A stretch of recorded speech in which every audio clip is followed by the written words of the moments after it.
head and heart, trust and truth, sibling relationships, and working the system are some of the themes of Jane Austen's Sense and Sensibility. The novel's title gives us the theme of head and heart. Which should determine how people think, act, and speak? Reason or emotion? Restraint or passion? Modesty or desire? Elinor is the model of sense, and Marianne of sensibility.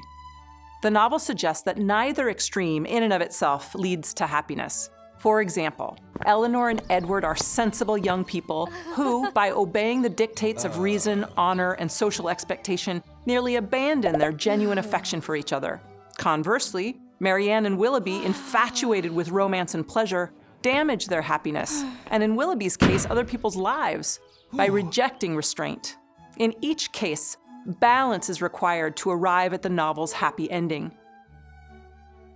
Trust and truth speak to the novel's plot, which turns unpredictably because so many characters are constantly keeping secrets, hiding their histories, or misrepresenting their feelings.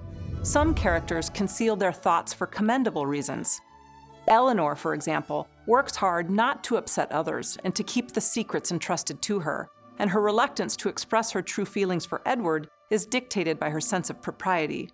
But by not admitting her feelings, she seems to perpetually deny her own happiness. Willoughby's lack of transparency is rooted in his desire to escape the consequences of his actions.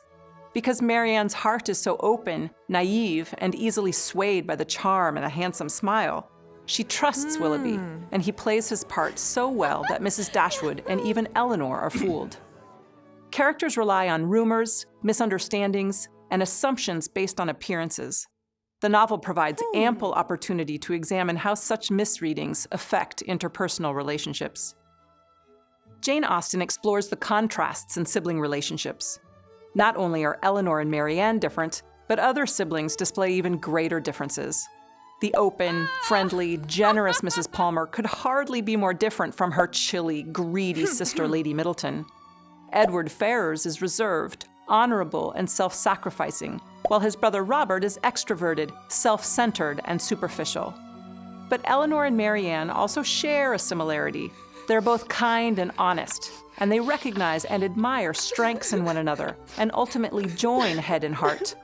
The Steele sisters also share common qualities, pettiness, and a certain degree of viciousness, qualities that do not allow them to grow and mature. Working the system is a theme that sees the women in Sense and Sensibility inhabit a world that, like Jane Austen's real world, offered women few chances for autonomy and self-determination. With a few exceptions, the women in the novel are at the mercy of fathers, brothers, sons, and husbands. Women of the landed gentry had almost no respectable alternatives for generating income and little say in their futures. Austen's characters, although a match for the men in terms of intelligence, desire, and ambition, must learn to work the system, sometimes manipulating it through the men in their lives.